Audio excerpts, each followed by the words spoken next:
오늘도 하나님께서 당신의 자녀들에게 먹을 것 주시겠지, 그런 담대한 마음을 가지고 저는 섰습니다. 저는 전할 뿐이고 하나님께서 당신의 자녀들인 여러분에게 은혜를 주실 줄 믿습니다.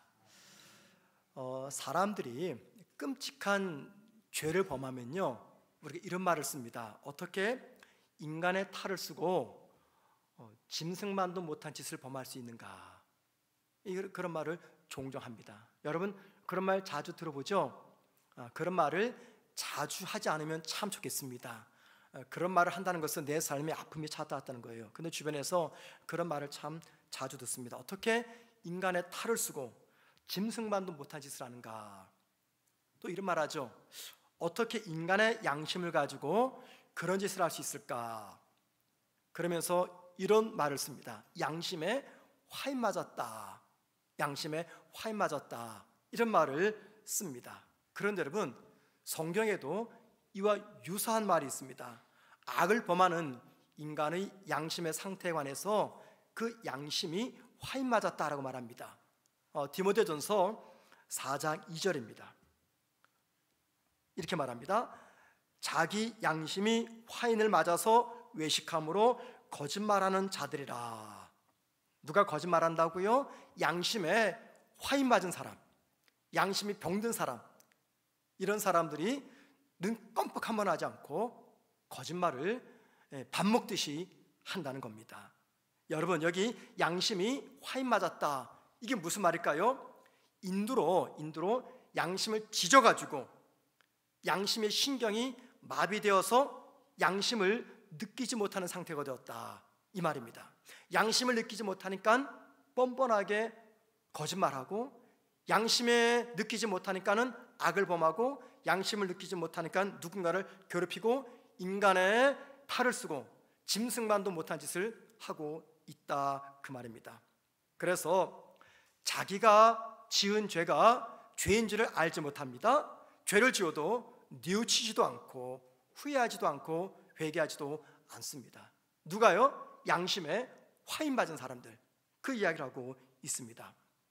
우리가 잘 아는 대로 독일의 히틀러는요, 2차 대전 당시 600만 명 유태인을 죽였습니다. 수용소에 집어넣어가지고. 그때 히틀러 오른팔이 되어가지고 그 모든 정책을 시행했던 사람이 있어요. 히틀러와 함께 유태인 600만 명을 죽인 사람, 히틀러의 오른팔이었습니다. 그 사람 나치 전범인데 이름이 아돌프 아이히만이라는 사람이에요. 그 사람이 2차 세계대전 때 독일이 패망하니까요 도망갔습니다. 그러고 나서 1960년 이스라엘의 정보국에서 아르헨티나에 숨어있는 이 사람을 체포합니다. 그리고 나서 1년 뒤 61년 예루살렘에서 재판을 벌려요. 그때 그 재판에서 사형 선고를 받고 62년도에 아이히만이 죽게 됩니다. 그때 61년 이 사람을 재판하는 그 재판 자리에 정치 이론가인 한나 아렌트라는 사람이 참석했습니다. 물론 그 사람은 유태인입니다. 그래서 전 재판의 과정을 지켜보고 그 재판 결과 보고서로서 책을 냈는데, 그 책 제목이 예루살렘의 아이히만 땡땡 점 찍고 악의 평범성에 대한 보고서라는 제목의 책을 썼어요. 이게 특이한 게 뭐냐면 악의 평범성입니다. 이게 무슨 말이냐면, 악이라는 것은요 좀 달라야 되잖아요. 선한 사람이 있고 악한 사람이 있으면 악한 사람은 외모도 달라야 됩니다. 말투도 달라야 됩니다. 입술도 눈도 다 달라야 됩니다. 그런데 이 아렌트가 아이히만의 재판 장소에서 보니까는 600만 명을 죽였던 대살인마 아이히만은 놀랍게도 자기와 똑같은 평범한 사람이었다는 것입니다. 이웃에서 얼마든지 만날 수 있는 이웃 아저씨, 길 가다가 친절하게 손을 내밀고 도와주는 그 친절한 아저씨의 모습, 너무나 지극히 평범한 모습이었다. 그래서 이 아렌트는요 그 재판 과정에서 아이히만의 얼굴을 보고 큰 충격을 받습니다. 그래서 책 제목이 악의 평범성이에요. 악의 평범성. 악이라는 것이 특별하지 않더라, 우리가 똑같더라. 인간의 탈을 쓰고 어떻게 짐승만도 못한 짓을 하느냐, 그 사람의 외모가 평범한 선인과 우리와 똑같다라는 이야기를 하고 있는 겁니다. 이 재판의 자리에서 아히만은 마지막 최후 진술 때 그런 얘기를 해요. 나는 단지 유태인을 학살하라는 위 상부의 명령에 따라 복종했을 뿐이다. 나는 단 한 명도 유태인을 죽인 적이 없다. 여러분, 지금 성경에서 이런 사람을 가리켜서 뭐라고 이야기합니까? 양심이 화인 맞은 사람, 다른 말로 말하면 화인 맞은 양심, 그 뜻입니다.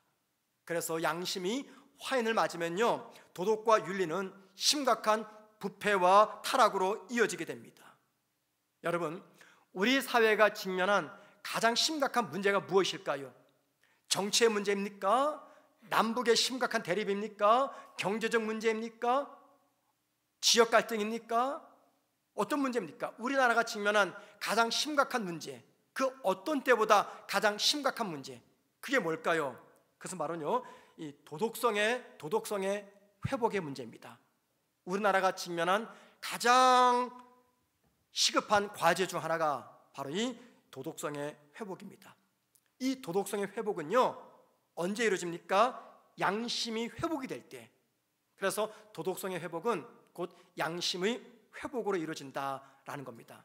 양심이 화인받았으니까 쉽게 되지는 않겠죠. 자, 여러분, 오늘 저와 여러분이 살펴보고자 하는 이 창세기 42장 말씀은요, 바로 이 문제를 다루고 있습니다. 화인 맞은 양심이 화인을 맞았는데 이 문제가 어떻게 해결되는지, 이 문제를 우리들에게 보여주고 있습니다. 자, 성경은요, 오늘 본문에 와서 드디어 그동안 요셉에게만 맞추어져 있었던 이 카메라의 초점을 이제는 요셉이 아니라 요셉의 형들을 향해서 비추기를 시작합니다. 왜 그럴까요?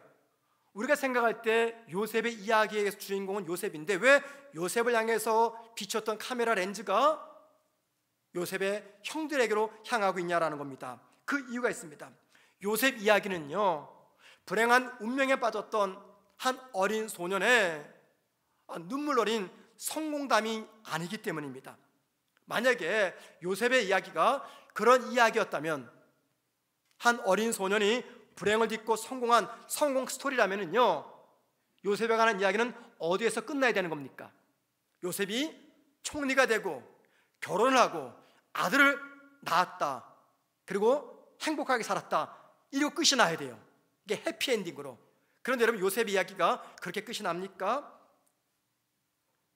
요셉의 이야기가 주된 이야기라면요, 요셉은 그 후로 행복하게 살다가 죽었다라고 끝을 맺어야 됩니다. 그런데 요셉 이야기는 그렇게 끝나지 않습니다. 왜 그렇습니까? 요셉의 이야기는요, 한 개인의 이야기가 아니라 하나님의 웅장하고 원대한 대하 드라마이기 때문입니다. 자, 여러분, 하나님의 계획이 무엇입니까? 70명이었던 야곱의 자손들을 애굽으로 피신시키는 겁니다. 그 애굽에서 몇 년간 있게 하시는 거예요? 400년간 있게 하시는 거예요. 왜 400년일까요? 생각해 보세요. 하나님은 아브라함에게 어떤 약속하셨어요? 아브라함의 후손, 그 후손을 통해서 한 민족, 한 나라를 만들겠다, 그리고 그 나라에서 인류의 구주이신 메시아가 태어날 것이다, 이 약속을 하셨어요. 그러면은 야곱의 후손들이 70명인데 이 70명이 한 국가를 이룰 수 있는 인구로 증가되려면요, 첫째, 땅이 있어야 됩니다. 그만큼의 인구가 있어야 됩니다. 또 그만큼의 인구가 되고 땅을 확보할 때까지 그 70명을 보호해줄 보호막이 필요합니다. 그 당시 가장 강대했던 강대국은요, 애굽입니다. 땅도 넓습니다. 더구나 요셉이 총리입니다. 그래서 하나님은 야곱의 70명을 그 애굽으로 보내서 400년간 머물게 하셨다가 인구가 200만 명 이상이 되었을 때, 한 나라를 이룰 수 있는 인구가 되었을 때, 그때 모세를 통해서 애굽에서 구원해서 가나안 땅으로 보낸 겁니다. 이게 무슨 이야기입니까? 야곱의 12 아들을 통해서 이루실 하나님의 원대하고 장엄한 하나님의 역사, 대하, 드라마, 이 이야기를 지금 누가 만들고 있는 겁니까? 요셉 혼자가 아니라 요셉의 형들이었던 야곱의 12 아들을 통해서 이루고 있는 겁니다. 자, 그렇기 때문에 이 무대에서 요셉만이 주인공이 아닙니다. 이 무대에서 주인공은요 12아들입니다. 왜 그럴까요? 이 야곱의 12아들에서 이스라엘의 12지파가 형성이 되고 그 12지파가 이스라엘의 나라를 형성하기 때문에, 그래서 여러분 요셉이 총리가 되고 잘 먹고 잘 살았다 하고 끝을 맺을 수가 없는 거예요. 애굽의 총리가 된 지금 한 가지 작업이 남아 있었습니다. 그게 뭡니까? 요셉의 형들과 관계된 문제였어요. 자, 그들이 누굽니까? 양심에 화인 맞은 사람이죠. 너무너무 흉악한 인신매매범입니다. 그들의 영혼은 부패했습니다. 양심은 무뎌졌습니다. 극악무도한 범죄자들이었어요. 자, 하나님은 이제 그들을 변화시켜야 됩니다. 그 상태로 쓸 수가 없어요. 그들을 변화시켜서 이스라엘이라는 나라를 건국해야 됩니다. 그 과제가 하나님께 남아 있는 거예요. 바로 그 이유 때문에 오늘 본문부터 창세기 45장까지는 하나님의 이 카메라 렌즈가 요셉이 아니라 그 11명의 형제들을 비추기를 시작하고 있다 겁니다. 목적이 무엇입니까? 그 목적은요 그들의 무너진 양심을 회복시키기 위함이었습니다. 사람들은요 누구를 막론하고 서로에게 상처를 주고 상처를 받으면서 살아갑니다. 그런데 우린 보통요 내가 누군가에게 상처를 주잖아요. 근데 잘 기억하지 못해요. 대신 누가 기억합니까? 상처받은 사람이 기억해요. 부부관계도 마찬가지죠. 무심코 툭 말을 던졌는데 배우자가 상처를 받아요.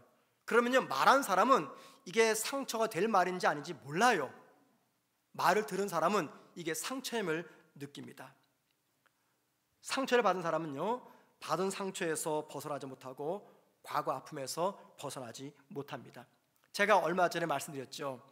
돌아가신 우리 처남이 저한테 던진 말 한마디, 그 별거 아니잖아요. 그냥 농담적으로 공돌이라고 말했는데 그게 제 마음에 딱 박히니까는 이게 상처가 치유가 안 되는 거예요. 이게 얼마나 이 모자란 놈입니까 제가 이게. 여러분은 저를 향해서 놈 그러면 안 됩니다. 그래 모자란 놈이야 그러시면 안 돼요. 우리 처남은 그 말할 때 내가 상처받겠지 생각 안 했을 거예요. 기억도 하지 않았을 거예요. 그런데 저는 그게 상처가 됐고 이게 오랫동안 기억에 남아 있습니다. 그런데 여러분, 요셉은 과거 형들로부터 받은 상처 다 잊었습니다. 기억도 나지 않아요. 그 친구가 뭐라고요? 그 아들의 이름을 뭐라고 지었습니까? 므낫세.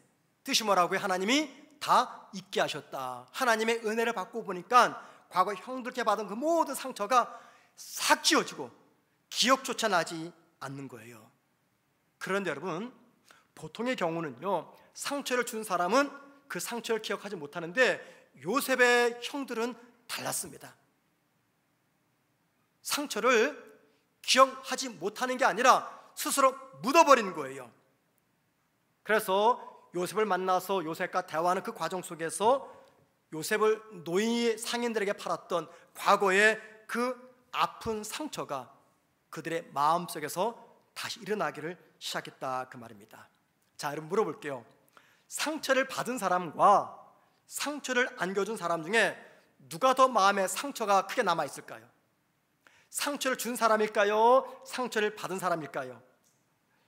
우리말에 이런 말 있죠. 매 맞은 사람은 두 다리 쭉 뻗고 자지만 때린 사람은 두 다리 쪼그리고 잔다, 그런 말이 있어요. 여러분 무슨 말인지 아시죠? 아주 오래전입니다. 91년도 제 친한 형님이 누군가에게 매를 맞았어요. 얼굴 2대를 맞았습니다. 근데요, 그러면 누가 잠을 자지 못하게 됩니까? 맞은 사람이 잠을 자지 말아야 되잖아요. 못 자야 되잖아요. 그런데 아니었어요. 매 맞은 저 형님은 편안히 자는 거예요. 밥도 잘 먹고 농담도 하고. 근데 때린 사람은 잠을 자지 못하는 거예요. 밥도 제대로 못 먹습니다. 왜냐하면 이게 합의금을 줘야 되기 때문에. 꽤 많은 돈을 합의금으로 줘야 됩니다. 왜냐하면 이 사람은 전과 기록이 있었기 때문이에요. 그러니까 그 큰 액수를 말을 하려고 보니까 이게 얼마나 힘이 들겠어요. 그래서 제가 그때 느꼈어요. 때린 사람은 발을 쪼그리고 자고 맞은 사람은 쭉 펴고 자는구나. 제가 아주 어릴 때입니다. 국민학교 때 생각이 돼요. 동네 친구와 싸운 적이 있었습니다. 여러분, 어린 아이들 싸움은요, 언제 싸움이 끝나는 줄 아십니까? 누군가가 코피가 터지면 끝나는 거예요. 예, 코피 터진 애가 지는 거예요. 저희 땐 그랬어요. 그러니까 게임 끝. 선배들이 싸움 시켰다가 누가 코피 나면요, 종민이가 이겼어, 이런 겁니다. 근데 제가 이제 그 동네 친구와 싸움을 했는데 제 손이 좀 매섭습니다. 그 친구 코피가 터진 거예요. 그러면 저는 두 다리 쭉 뻗고 자야 되잖아요. 근데 여러분, 희한한 게 제가 그때 깨달았어요. 코피 터진 그 친구는 울면서 엄마, 종민이가 나 때려서 코피 터졌어, 당당하게 집에 들어가는데 저는요, 집에 들어가지 못했습니다. 엄마한테 혼날까 봐 오랜 시간 동안 바깥에 떨고 있었어요. 무슨 말이냐면, 상처를 받은 사람과 상처를 안긴 사람 중에 누가 더 마음의 상처가 클까라는 겁니다. 여러분, 상처받은 분들 오해하지 마십시오. 누군가에게 상처를 받은 분은요, 스스로 이 상처를 치유할 수 있습니다. 자신의 결심과 노력만으로 가능합니다. 필요하다면 의학을 통해서도 가능합니다. 하지만 여러분, 상처를 준 사람 마음속에 잔재하는 상처는요, 절대 혼자의 힘으로 해결할 수가 없어요.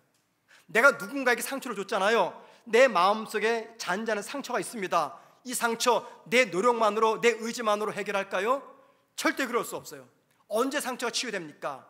나로부터 상처받은 그 사람이 나에게 찾아와서, 야 종민아, 내가 너를 용서할게, 내가 너를 용서할게, 등 두들겨주고 밥 한 끼 먹고 차 한 잔 마시고 사우나 한 번가 목욕 한 번 하면 그럼 딱 끝나는 거예요.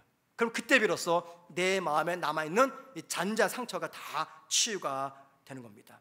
자, 그래서 그런 의미에서 맞은 사람보다 때린 사람의 마음의 상처가 더 크다는 겁니다.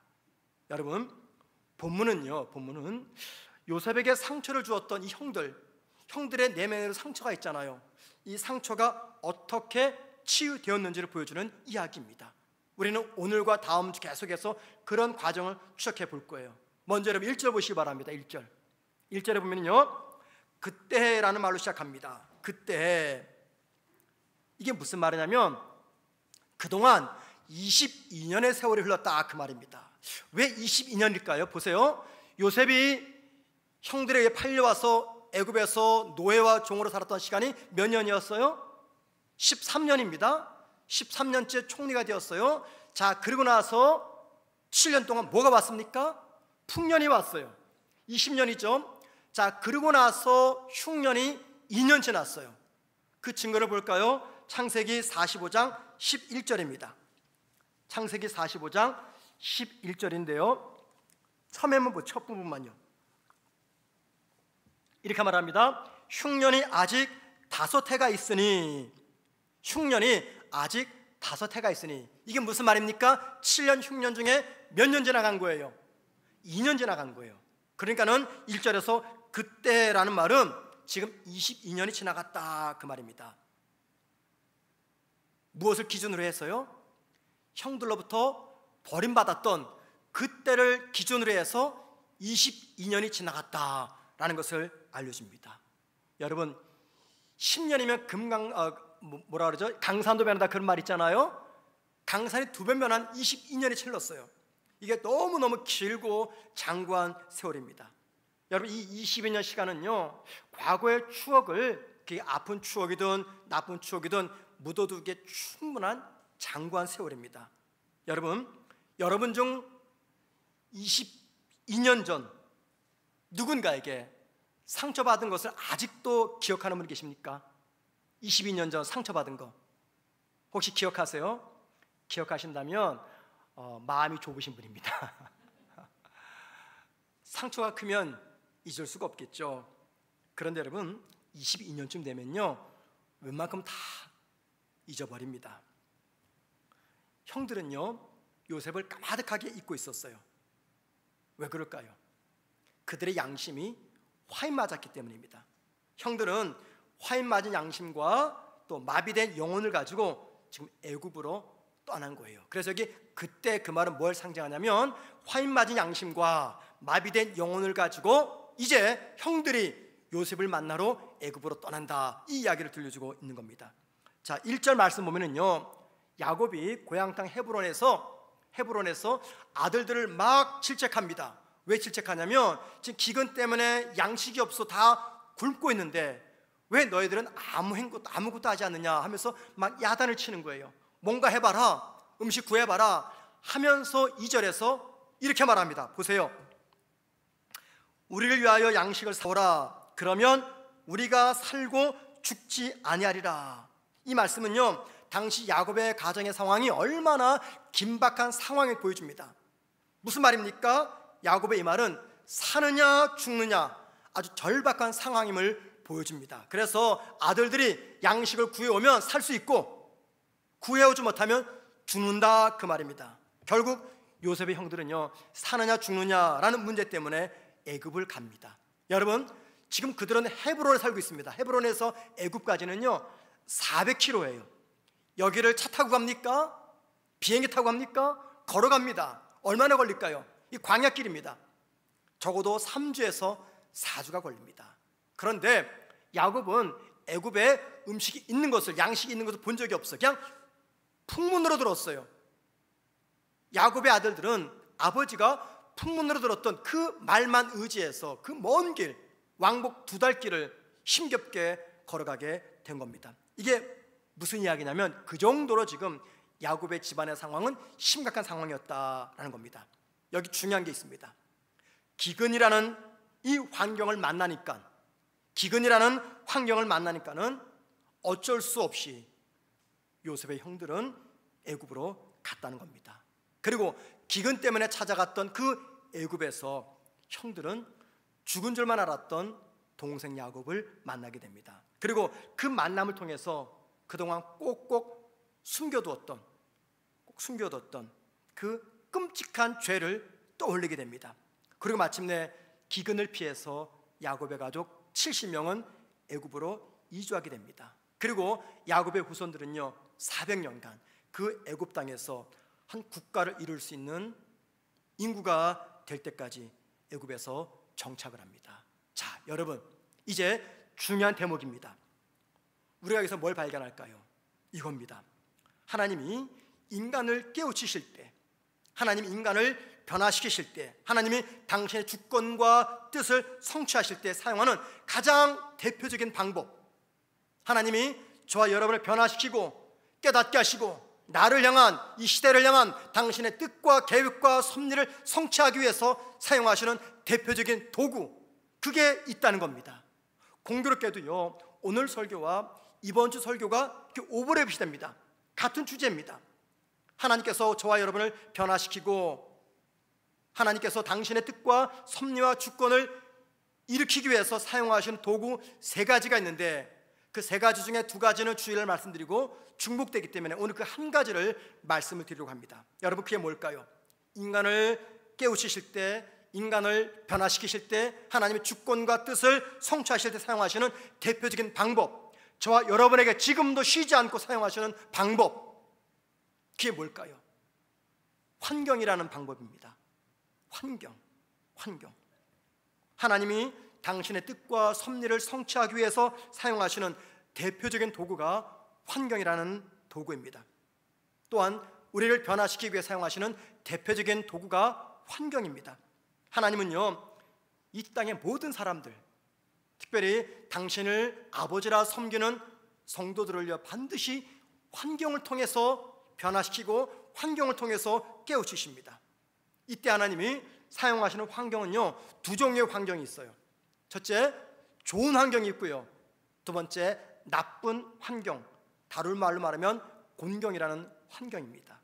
여러분, 이 좋은 환경, 어떤 환경을 좋은 환경이라 말합니까? 말 그대로 좋은 환경입니다. 나한테 득이 되는 환경, 나한테 유익이 되는 환경, 나에게 기쁨을 주는 환경, 나에게 소망을 주는 환경, 물질 회복, 건강 회복, 취직, 결혼, 자식이 잘 되는 거, 이게 좋은 환경이죠. 아픔을 겪지 않고 모두가 부러워하는 환경, 이게 좋은 환경인데 살다 보면은 우리가 이런 환경을 만날 때가 있습니다. 목사님, 난 한 번도 그런 환경이 있은 적이 없습니다 라고 말하시는 분 계십니까? 거짓말입니다. 가만히 생각해 보세요. 한 번이라도 좋은 환경이 있었습니다. 건강이 회복이 되고요, 물질의 복을 받고 가정이 편안하고 자녀가 잘 되는 복, 이게 좋은 환경입니다. 그런데 여러분 잘 들어보세요. 좋은 환경 혹은 나의 소원이 이루어지고 내가 복받았다라고 고백할 수 있는 그 환경에서는요, 저와 여러분은 성숙한 모습, 변화된 모습으로 바뀔 수가 없습니다. 혹은 그 속에서 내가 죄를 깨닫거나 혹은 죄를 발견하지 못합니다. 오히려 좋은 환경이 아니라 어려운 환경, 즉 공경이라는 환경 속에서 우리가 성숙해지고 변화되고 그 속에서 죄를 깨닫고 죄를 발견합니다. 왜 그럴까요? 그 이유는요, 좋은 환경을 통해서 화인 맞은 양심이 변화될 확률보다도요, 오히려 나쁜 환경 속에서 우리 양심이 살아나고 영원히 회복될 수 있는 확률이 더 크기 때문입니다. 하나님은 저와 여러분을 궁지로 몰아넣을 때가 있어요. 이것을 나쁜 환경 혹은 공경이라고 말하죠. 궁지에 몰아넣고 어떻게 하십니까? 하나님만을 의지하게 하세요. 그리고 그 과정을 통해서 저와 여러분을 어떻게 변화시킵니까? 겸손한 사람으로 변화시킵니다. 사람은요, 누구를 막론하고 이 나쁜 환경, 곤경을 통해서 겸손한 사람으로 다 변화됩니다. 그래서 하나님은요, 좋은 환경보다도 어려운 환경, 나쁜 환경, 공경을 더 자주 사용하십니다. 하나님이 저와 여러분에게 듣고 싶어하는 고백이 있어요. 여러분, 하나님이 우리에게 어떤 고백을 듣고 싶어 하실까요? 많은 고백이 있겠죠. 하나님, 내가 당신을 사랑합니다. 이 고백도 기대하실 거예요. 그런데 정말 하나님이 우리에게 듣고 싶은 고백이 있습니다. 하나님, 이제는 제가 할 수 있는 것이 아무것도 없습니다. 이제는 내가 할 수 있는 것 아무것도 없습니다. 하나님, 이제는 당신이 알아서 해주세요. 하나님, 이 상황 속에서 이제 제가 무엇할까요? 이 고백을 듣고 싶어 하셔요.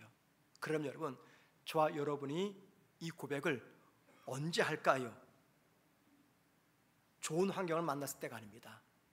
나쁜 환경에 빠졌을 때입니다. 그렇기 때문에 여러분, 혹 내 삶에 어려운 환경, 나쁜 환경, 공경이 찾아왔다면요, 무조건 바짝 엎드리십시오. 절대 교만하지 마시고 겸손하게 하나님 앞에서, 하나님, 나는 죽었습니다. 이제 내가 할 수 있는 거 아무것도 없습니다. 하나님, 이 상황에서 내가 무엇하기를 원하십니까? 하나님, 겸손히 물으십시오. 그러면요, 놀랍게도 그 곤경 가운데서 살아날 길, 피할 길을 하나님께서 보여주시고 깨닫게 하십니다. 그리고 사람을 동원해서 그 공경을 딛고 회복될 수 있는 기회를 주신다는 겁니다. 무엇보다도 그 과정을 통해서 그동안 내가 깨닫지 못했던 나의 죄를 깨닫게 하시고요, 마침 나를 변화시켜 주십니다. 그리고 나쁜 환경을 통해서 변화된 내가 그 다음에는요, 회복의 단계로 나아갑니다. 여러분, 이게 신구약 성경 전체가 보여주는 그림입니다. 대표적으로 사사기를 보세요. 이스라엘 백성이 있었습니다. 그들의 죄를 섬기고 우상을 섬겼어요. 그랬더니 하나님 그들에게 나쁜 환경을 주셨습니다. 그 나쁜 환경에서 하나님, 우리는 아무것도 할 수 없습니다. 무엇할까요? 회개하고 하나님께 돌아올 때 하나님께서 회복을 시켜 주셨거든요. 이 이야기가 성경 전체의 이야기입니다. 그런데 여러분, 곤경에 빠진다고 해서, 나쁜 환경에 빠진다고 해서 모두가 다 깨닫지는 않습니다. 모두가 다 죄에서 돌이키지는 않습니다. 대부분의 사람들은요, 우연으로 생각합니다. 내가 운이 나빴어, 내가 재수가 없었어, 내가 저 사람 때문에 그래. 그 나쁜 환경 속에서 하나님의 뜻을 깨닫지를 못합니다. 그런데 여러분, 이게 바로 요셉의 형들의 이야기입니다. 자, 여러분, 요셉의 형들이 기근을 만났어요. 이게 자연현상입니까? 아니면 하나님께서 비를 내리지 않았기 때문입니까? 하나님께서 비를 내리지 않았기 때문이에요. 이건 자연현상이 아닙니다. 만약에 양식을 구하러 애굽으로 내려갈 때 적어도 그들의 마음속에 이 기근은 이건 자연현상이 아니야, 하나님께서 비를 내리지 않으신 결과야. 그러면은 하나님께서 비를 내리지 않아서 우리가 지금 애굽으로 가고 있는데 이 속에서 우리가 어떤 하나님의 메시지를 들을 수 있을까?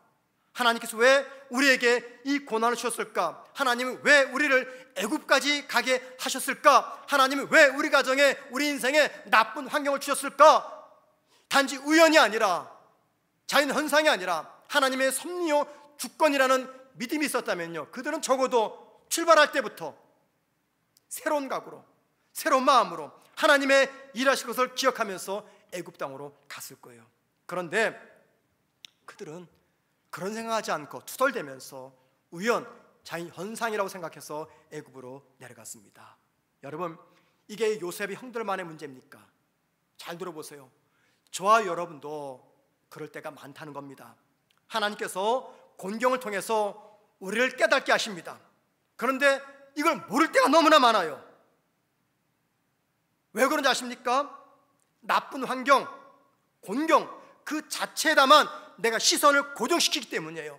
기근이라는 이 자연현상에다가만 시선을 고정시키시니까는 그 뒤에서 역사하시는 하나님의 주권과 섭리를 보지 못하는 겁니다. 기근, 실패, 문제, 여기에만 시선을 집중시키는 겁니다. 그래서 어떻게 결론 내려요?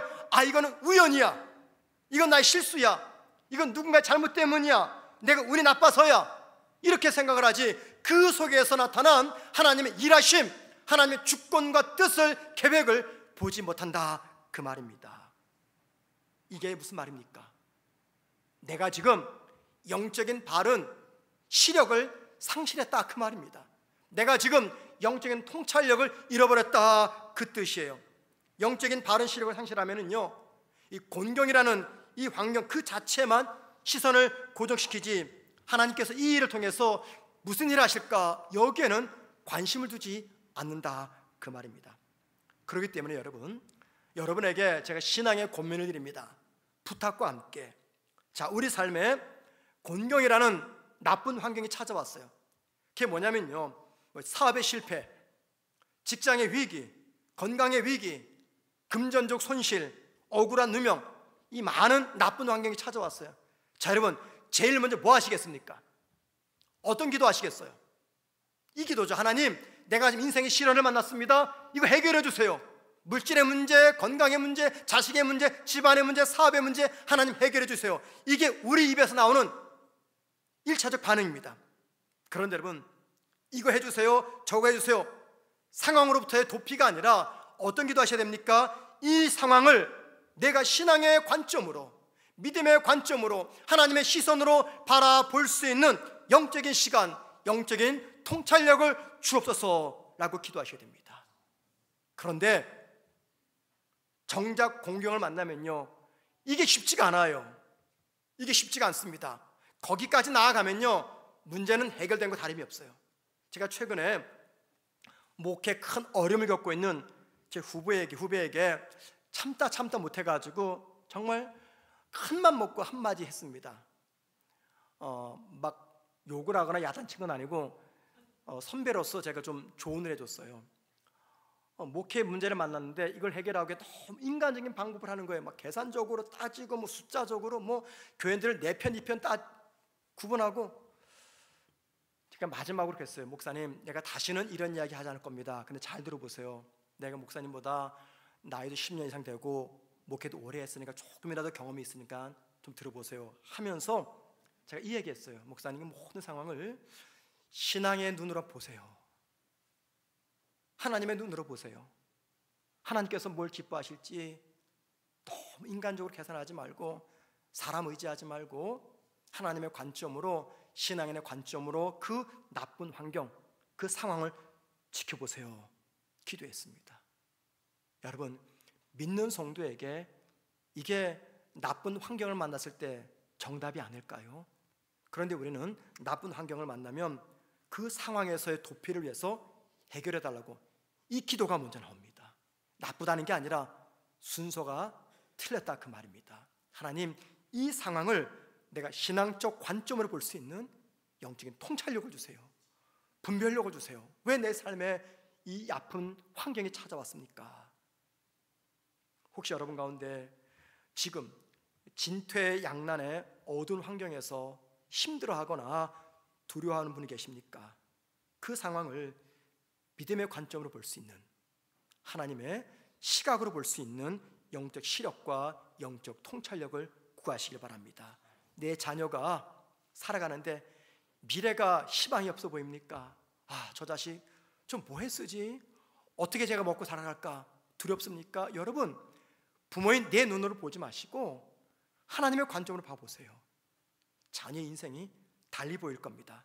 믿음의 관점으로 나쁜 환경을 보시게 되면요, 그 상황은 하나님께서 내 영혼을 다시 세우시기 위해 사용하시는 징계의 채찍임을 깨닫게 될 겁니다. 우리 스스로가 참 똑똑하고 대단하다라고 생각합니다. 그런데 여러분, 실상은 우리가 얼마나 약하고 미련합니까? 왜 그런지 아십니까? 평소에는요, 좋은 환경 속에서는 하나님이 없는 것처럼 교만하게 살아요. 하나님을 믿으면서도 겉은 하나님 있는데 속은 교만으로 가득 찼어요. 그래서 내가 다 내가 한 거예요. 하나님의 은혜 고백이 나오지 않습니다. 언제요? 일이 잘 될 때는요, 평범할 때는요. 그런데 위기가 찾아오거나 고통이 찾아오면 어떻게 됩니까? 두 손 들고 회개하면서 하나님 앞으로 나아갑니다. 성공의 축배를 마실 때는요, 하나님 잊어버립니다.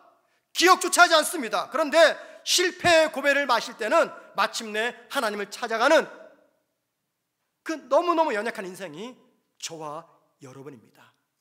그런데 여러분, 그거라도 축복이라는 거예요. 나쁜 환경, 곤경에 찾아왔을 때, 실패의 고배를 마실 때, 내가 잘못했구나, 하나님께 돌아가자, 내가 회개하자, 이렇게 돌아오고 깨닫는 것도 하나님의 큰 축복이라는 것입니다. 우연으로 생각해요. 내가 운이 없어서, 재수가 없어서 자연현상이지, 이거는 하나님의 역사가 아니라 생각합니다. 그래서 끝까지 교만하게 버티깁니다.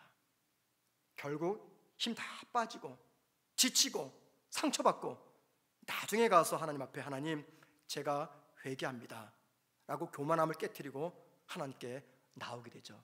이게 얼마나 불행한 인생입니까? 여러분, 오늘 말씀 통해서 우리가 꼭 깨달을 거 있어요. 하나님이 저와 여러분을 지켜보실 때 최우선의 관심이 어디 있을까요? 저와 여러분의 연봉이 올라가는 거, 넓고 좋은 집을 사는 거, 승진하는 거, 시집가고 장가가고 취직하는 거, 물론 하나님이 이것도 귀하게 보십니다. 그런데 하나님 보시는 1차적 관심, 그게 아닙니다. 우리의 영혼의 상태입니다. 우리의 영혼의 상태, 우리의 양심이 무뎌지고 영혼이 흔들릴 때 하나님은 포기하지 않고 끝까지 우리를 따라오시면서 우리를 붙잡아 주십니다. 그리고 그 일을 이루기 위해서 사용하시는 도구가 바로 환경이라는 도구입니다. 그렇기 때문에 지금 내가 겪고 있는 어려움, 고난 두려워하지 마시기 바랍니다. 그 나쁜 환경 속에서 하나님의 손길을 발견하셔야 됩니다. 그러기 위해서 우리가 회복할 것은 바른 영적인 시각과 영적인 통찰력입니다. 그게 있어야지 내 삶의 모든 상황을 믿음의 관점으로 바라보게 될 것이고, 믿음의 관점으로 바라보게 되면 나의 부족을 깨닫게 되고, 부족을 깨달으면 변화하기 위해서 내 자아의 알을 깨트리고 바깥으로 나오게 됩니다. 그때 비로소 하나님께서 나를 회복하시며 나를 세우시는 놀라운 은혜를 경험하게 될 겁니다. 바른 영적 시각과 통찰을 회복하는 저와 여러분 되기를 주의 이름으로 축원을 드립니다.